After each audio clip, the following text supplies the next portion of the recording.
আজকের সকালটা অ্যালার্ম বেজে শুরু হয়নি। আমার ঘরটা পূর্ব দিকে। সকালের প্রথম আলোটা জানলা দিয়ে ঢোকে।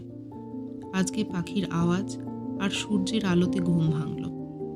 কদিন আগে টমেটোর বীজ লাগিয়েছিলাম, সেগুলো থেকে সদ্য চারা বেরিয়েছে। সারাটা দিন বেশ দৌড়ঝাঁপ করে কাটে আমার, তাই সকালটা একটু সময় নিয়ে ধীরে ধীরে শুরু করি আমি। একবার সবাই উঠে গেলেই তো সেই শুধু সময় আর সিচুয়েশনের সাথে বয়ে চলা আর নিজেকে হারিয়ে ফেলা। তাই সকালটা একটু নিজেকে খোঁজার চেষ্টা করি। অল্প একটু মর্নিং রিচুয়ালস। আমাদের বাড়ির পাশেই খাটাল, একদম ফ্রেশ দুধ আসে সকাল সকাল।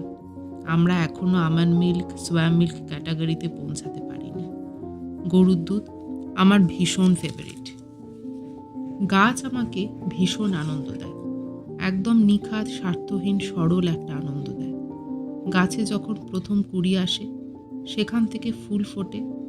প্রায় 1 বছর পর যখন লঙ্কা গাছের বীজ থেকে হওয়া গাছে অনেক লঙ্কা আসে, নিজের হাতে কেমিক্যাল ছাড়া লাগানো ধনেপাতার যে কি দারুণ গন্ধ, কি বলবো। বাজার থেকে আনা পুঁই শাকের গোড়াগুলো কেটে লাগিয়েছিলাম, সেখান থেকে যখন ছোট ছোট পাতা আসে, খুব শিশুসুলভ একটা আনন্দ হয়। আমার ছেলেকে স্কুলের জন্য রেডি করার আগে পর্যন্ত এতটা সময় আমার সম্পূর্ণ নিজের।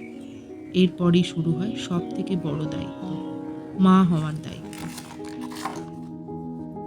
আমাদের মায়েরা কি এত ভাবতো আমাদের মতো?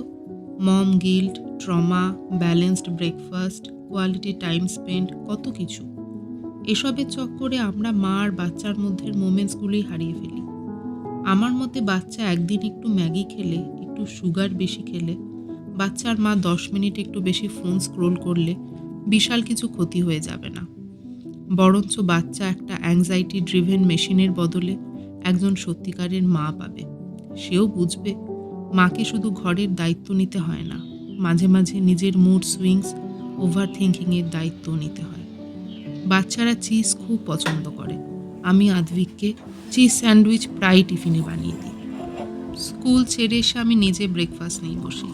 আজকে 2টো ব্রেড আর কালকের ডিনারের ঘুগনিটাকে একটু ডিম দিয়ে নেড়ে নিলাম। তারপর একটু কফি নিয়ে বসি, আবার একটু নিজের সাথে 10 মিনিট সময় কাটিয়ে নিই। চা কফি এগুলো সবসময় আবার ব্যস্ত হওয়ার মাঝে একটা ছোট্ট এনার্জি ব্রেকের মতো, একটা পাওয়ার ন্যাপের মতো। তারপর স্কুল থেকে ছেলেকে ফেরত নিয়ে এসে একটু কিচেনে বিজি হয়ে যায়। আজকে স্পেশাল মেনু চিংড়ি মাছের মালাইকারি। নিজেরা খাওয়ার আগে ছেলেকে একটু খাইয়ে দিই। ছাদে ঘুরে ঘুরে খাওয়ালে টিভি দেখাটা একটু কম হয়, একটু খেলাও হয়, গায়ে রোদ লাগে। সেটা অবশ্য শীতকাল বলেই সম্ভব।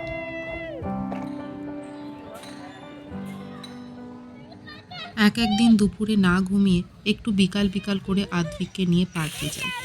এখনকার বাচ্চারা আর খেলাধুলা করে কোথায়? ওরাও আমাদের মতো সেই 4টে দেওয়াল, টিভি, ফোনের স্ক্রিনে বন্দি।